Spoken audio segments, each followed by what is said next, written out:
Assalamualaikum warahmatullahi wabarakatuh.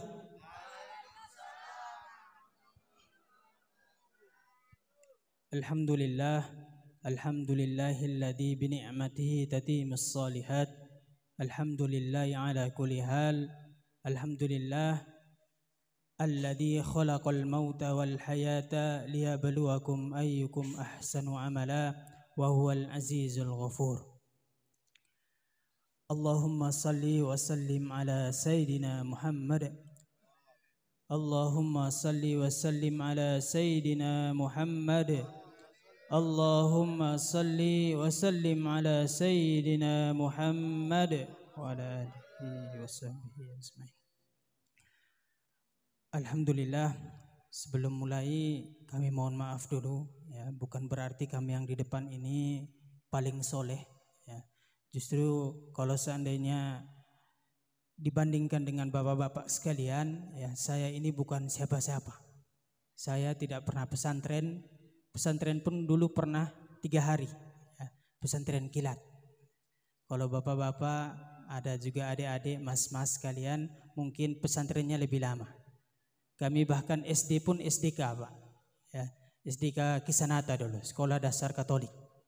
Sampai ketika saya lamar istri saya dan dia baca biodata saya SDK ya, SDK Kisanata. Jadi saya dikira itu dari mu'alaf, padahal dari lahir sudah muslim. Masa ada nama kita Muhammad ya, Muhammad Hasbullah Mahmudin, dikira mu'alaf. Ternyata dari lahir saya sudah muslim. Bapak-bapak ya, karena pada kesempatan ini pun saya jujur ya, saya dalam keadaan yang sangat grogi ya, karena dihadiri juga dengan ada Ustadz Mahroji, ada mungkin Pak Dandim juga ya, harusnya tadi juga ada Pak Ketua. Tadi Pak Ketua Pak Daisa tadi ngobrol sama saya, tapi beliau badannya agak kurang enak ya. Maka kita doakan semoga beliau cepat sembuh. Amin. Maka dari itu saya di sini ada pegang HP Pak. Ya, ini untuk ngerpe Pak. Saya tidak, takutnya nanti tidak sesuai dengan apa yang telah kami persiapkan. Oke, Bapak-bapak, kami buka. Pertama, marilah kita panjatkan puja dan puji syukur kita kepada Allah Subhanahu wa taala atas segala karunia nikmat yang telah Allah berikan kepada kita. Jangan bicara nikmat-nikmat yang besar, nikmat yang kecil pun banyak. Ya, ada seorang datang kepada saya dan kemudian teman saya, ya, senior saya, beliau menyampaikan kepada saya, Mas, saya dulu itu hampir divonis sama dokter ya, harus operasi. Saya tanya kenapa ya, beliau menjawab ketika itu perutnya kembung Pak. Beberapa hari mohon maaf tidak bisa buang angin, tidak bisa mohon maaf kentut ya. Maka datanglah dia ke dokter dan kemudian berkonsultasi dan dokter menyampaikan ini kemungkinan terburuk ya, harus operasi, jutaan bisa melayang ya. Maka Bapak-bapak yang dimuliakan Allah Subhanahu wa taala, Rasulullah mengingatkan kepada kita ya, man yashkuril qalil yashkuril katsir, man lam yashkuril qalil lam yashkuril katsir. Barang siapa yang tidak bisa bersyukur untuk hal-hal yang kecil, maka dia tidak bisa mensyukuri hal-hal yang besar. Perkara buang angin Pak, perkara pret, perkara yang mungkin buang anginnya panjangnya tidak sampai seperti idgham bigunnah, bukan idgham bigunnah, mad jaiz atau mad wajib mutasil yang panjangnya 6 harokat, pret saja Pak setengah mati Pak. Bahkan jutaan bisa melayang.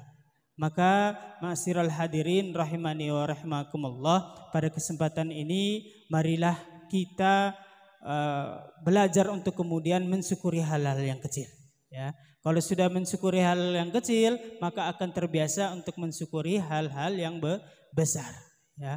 Bahkan bukan cuma yang besar, bukan hal-hal yang di mata kita kenikmatan saja.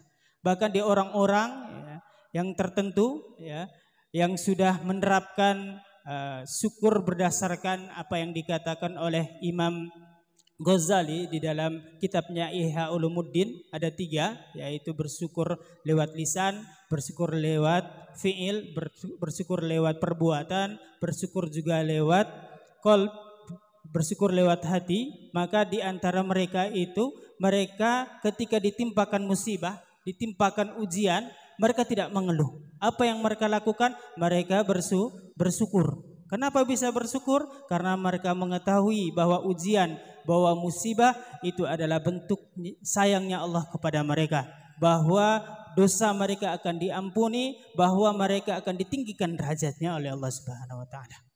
Maka dari itu, Bapak-bapak yang dirahmati Allah Subhanahu wa taala, mari kita bersyukur.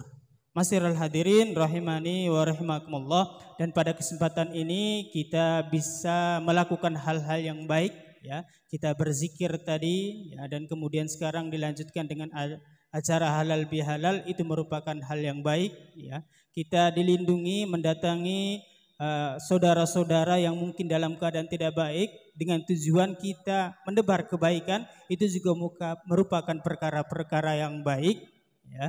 Maka dari itu, masyiral hadirin rahimani rahimakumullah, kita perlu bersyukur.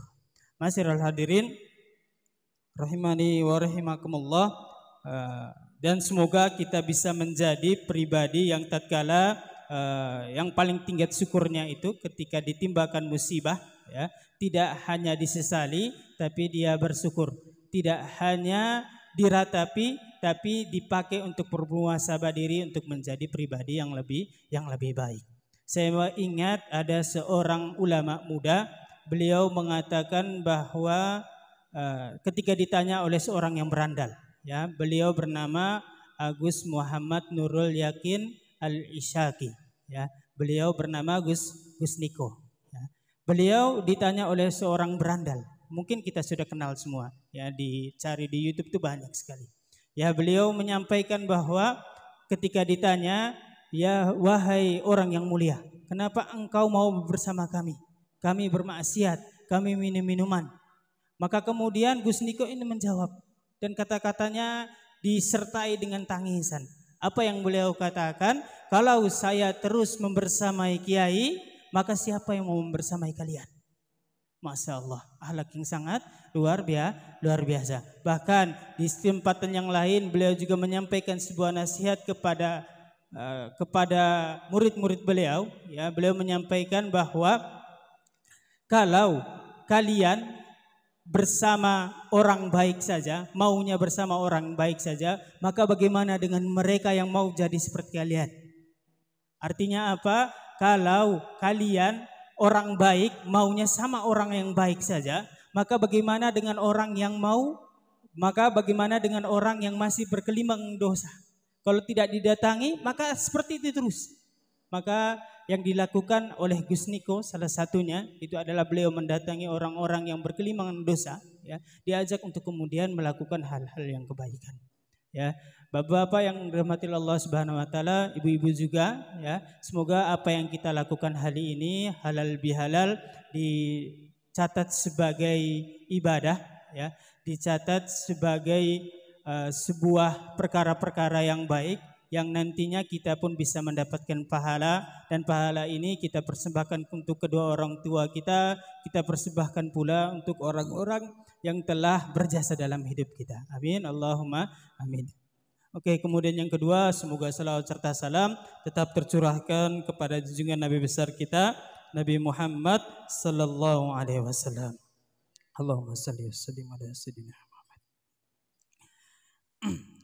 Bapak yang dimuliakan Allah Subhanahu wa taala, sejatinya yang namanya peribadatan, baik itu sifatnya sunnah, baik itu sifatnya wajib, baik itu terbuka ataupun terang-terangan ataupun tertutup, ya, ataupun sebuah larangan yang Allah perintahkan kepada kita, baik itu sifatnya makruh atau sifatnya haram, itu semuanya adalah untuk kita, bukan untuk Allah. Allah Subhanahu wa taala sama sekali tidak membutuhkan itu. Ya. Masyiral hadirin rahimani rahimakumullah, maka yang namanya syukur, yang namanya sabar, itu semuanya itu adalah untuk kita. Ya, Allah Subhanahu wa taala berfirman di dalam surat Ibrahim, la in syakartum la azidannakum wa la in kafartum inna adzabi syadid. Ya, kata-katanya itu adalah bagus sekali. Ya, apa? Tatkala kita bisa bersyukur, maka Allah Subhanahu wa taala akan melipat gandakan. Ya, masyiral hadirin, selain itu sholawat itu juga demikian. Sholawat bukan berarti menyatakan bahwa Nabi Muhammad itu butuh keselamatan, bukan.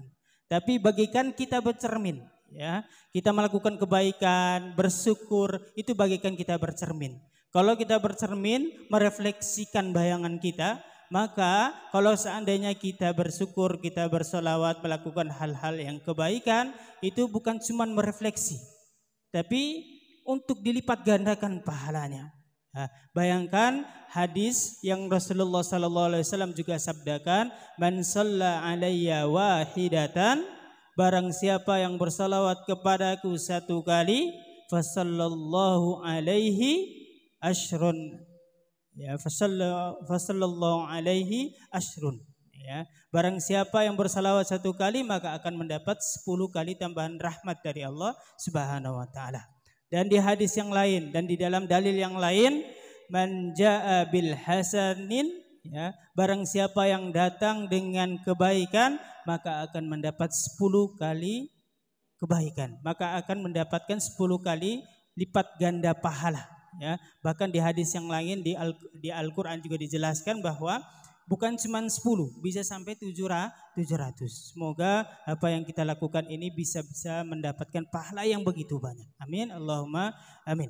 Masyiral hadirin rahimani wa rahimakumullah. Pada kesempatan ini kami akan menyampaikan sebuah hadis, ya, karena ini juga berkaitan dengan halal bihalal, ya, maka sebelum menyampaikan hadis kami buka dulu, kami katakan minal aidin wal faidin, mohon maaf lahir dan batin. Taqabbalallahu minna wa minkum, taqabbal ya karim. Ya, ada yang salah kaprah Pak, terutama kami yang tidak pondok. Kami mengartikan mohon maaf minal aidin wal faidin itu artinya mohon maaf lahir dan batin.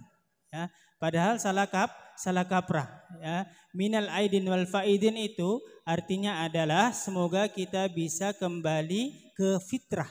Kita bisa sebagaimana bayi, dosa kita kembali dari nol. Ya, dan wal faidin semoga kita bisa menjadi orang yang menang. Artinya menang karena apa? Karena sudah menaklukkan hawa nafsu. Ya, sedangkan mohon maaf lahir dan batin itu tujuannya untuk hablum minan nas terutama.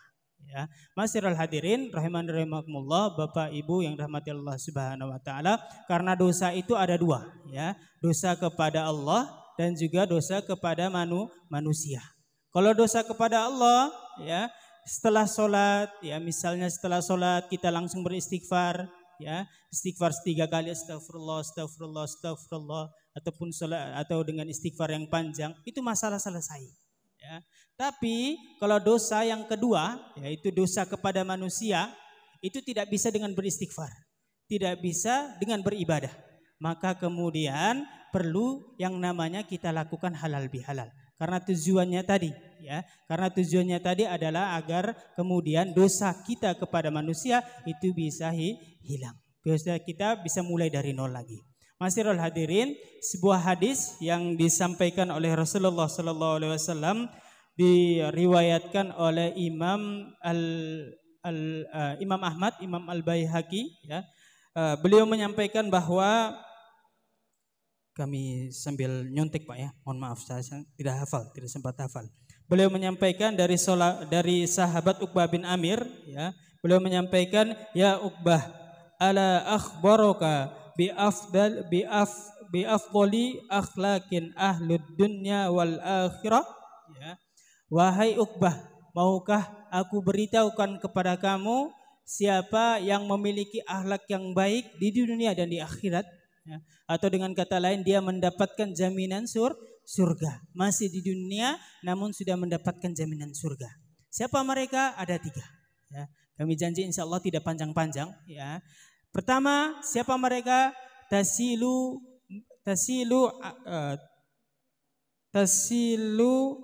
man qata'aka, ya. Tasilu man qata'aka, itu bersilaturahmi kepada siapa? Kepada orang yang memutus tali silaturahmi. Yang pertama. Kemudian yang kedua, wa ta'ti man haramaka. Ya, wa tu'ti man haramaka. Ya. Siapa mereka? Yaitu mereka yang memberikan sesuatu kepada orang yang tidak pernah memberi mereka. Bahkan di ayat di hadis ini man haramaka, yang mengharamkan atau menolak untuk memberi kepada kita, ya. Maka itu golongan yang kedua. Sedangkan golongan yang ketiga, wa ta'fu amman dzalamaka. Nah, ini yang agak susah. Apa? Memaafkan orang yang telah menzalimi kita, ya. Mari kita bahas satu persatu. Yang pertama, tasil man qata'aka, ya. Ini bersilaturahmi kepada orang yang memutuskan hubungan, ya. Sudah menjadi barang biasa, Pak, kita bersilaturahmi kepada orang yang selalu datang kepada rumah kita, ya. Sudah jadi barang yang biasa. Namun bagaimana kalau seandainya ada orang yang secara langsung dia mengatakan bahwa saya tidak menganggap engkau sebagai saudara lagi. Saya kemarin sebelum Ramadan itu didatang oleh bapak-bapak, beliau menyampaikan kepada saya punya saudara itu begitu, Pak. Ya, saya punya saudara itu begitu. Saya sampainya tahun lalu ketika saya datang ke rumahnya dia, ya, dia dengan secara langsung mengatakan bahwa engkau bukan saudara saya lagi. Ya, yang saudara dengan saya cuma bapak kamu bukan lagi. Maka apa yang kami sampaikan, kami mencoba menyampaikan bahwa jangan seperti itu.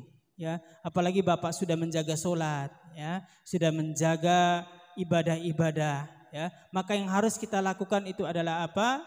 Ya, yang harus kita lakukan itu adalah apa? Kita yang kemudian berinisiatif datang kepada rumah mereka. Bukan berarti kita tidak mulia, justru kita mulia, Pak. Ya, karena itulah yang kemudian dilakukan oleh Rasulullah. Dan jaminannya apa? Jaminannya surga. Yang pertama, menyambung tali silaturahmi kepada orang yang memutuskan tali silaturahmi kepada kita. Itu yang pertama. Kemudian yang kedua, wa ta'ti man haramaka, ya, memberikan kepada orang yang tidak mau memberi kepada kita. Ya, sudah menjadi barang biasa juga, ya, ketika tetangga ataupun ada orang-orang lain yang selalu memberikan kepada kita, ya, kita selalu balas. Namun kalau seandainya ada yang tidak mau memberikan kepada kita, ya, bukan berarti karena dia tidak punya, ya, bukan berarti karena dia itu miskin, ya, bukan berarti karena dia tidak punya apa-apa, namun karena dia sudah menolak untuk memberi kepada kita, dia tidak menganggap kita saudara lagi, ya. Maka yang harus kita lakukan adalah apa? Kita balas dengan cara yang santun, dengan cara yang baik. Kita memberikan sesuatu yang bagus kepada mereka. Masirul hadirin, kemudian yang ketiga, wa ta'fu amman dzalamaka. Wa ta'fu amman dzalamaka, memberikan maaf kepada orang yang telah menzalimi kita. Ya, kadang kita memberi maaf kepada orang yang cuma salah satu kali saja itu kadang butuhnya sampai berminggu-minggu. Bagaimana ketika yang datang kepada kita atau yang tidak pernah mau meminta maaf kepada kita, ya, padahal sudah benar-benar dia salah, ya, dan kemudian dia menzalimi kita, ya, dia mencaci kita, memfitnah kita dan lain sebagainya, ya. Yang harus dilakukan adalah apa? Yang harus kita lakukan adalah kita memaafkan. Ya. Dari ketiga hal ini tentunya sulit, Pak. Tentunya sulit. Karena apa? Karena balasannya surga. Kalau balasannya ringan, balasannya kipas angin, balasannya piring cantik, ya, itu ya mungkin bukan suatu hal yang ringan, ya, bukan suatu hal yang berat, pasti suatu hal yang ringan. Masirul hadirin rahimani wa rahimakumullah. Maka hadis inilah yang kemudian dipahami menjadi dalil, dipahami oleh seorang kiai yang karismatik, ya. Kita kenal semua, beliau bernama Kiai Haji Wahab Hasbullah, ya. Namanya sama seperti saya, nama saya Hasbullah, ya. Namun beliau berkarisma, kalau saya berskupi karena tadi datang pakai motor skupi. Beliau menyampaikan bahwa sampaikan kepada Presiden Soekarno ketika itu tahun 1948 ya. Beliau menyampaikan ketika itu keadaan Indonesia itu dalam keadaan yang carut marut ya, politiknya itu lebih buruk daripada yang mungkin yang kita rasakan sekarang ya. Ketika ditinggal oleh Belanda ya, musuh kita yang pertama, kemudian diganti dengan Jepang musuh kita yang kedua. Ternyata setelah mereka pergi, Jepang pergi, itu ada musuh lagi. Siapa? Sesama orang Indonesia. Maka ketika itu Kiai Haji Wahab Hasbullah itu menyampaikan kepada Presiden Soekarno untuk mengadakan yang namanya halal bihalal ya. Jadi Bapak-bapak jangan heran kalau halal bihalal di negara lain itu tidak ada. Cuman ada di Indonesia. Tujuannya apa? Tujuannya adalah untuk kemudian yang kita lakukan yang sebagaimana hadis yang tadi kami sampaikan, untuk menyambung tali silaturahmi, untuk menyambung saling memberi antara sesama kita, dan yang ketiga untuk kemudian saling pertama tadi apa? Saling silaturahmi, saling memberi, saling memaafkan. Ma'asyiral hadirin, mungkin demikian ya, sedikit dari kami mohon maaf ya apabila terlalu panjang. Adapun salah itu datangnya dari kami pribadi ya, adapun yang benar itu datangnya dari Allah Subhanahu wa taala. Semoga kita dimudahkan untuk memahami, mengamalkan dan istiqomah dalam kebaikan sampai dicatat di sisi Allah sebagai orang yang baik dan masuk ke dalam surga, tempat yang kita idam-idamkan, tempat yang baik ya. Amin Allahumma amin. Mungkin demikian kami tutup dengan salam. Wassalamualaikum warahmatullahi wabarakatuh.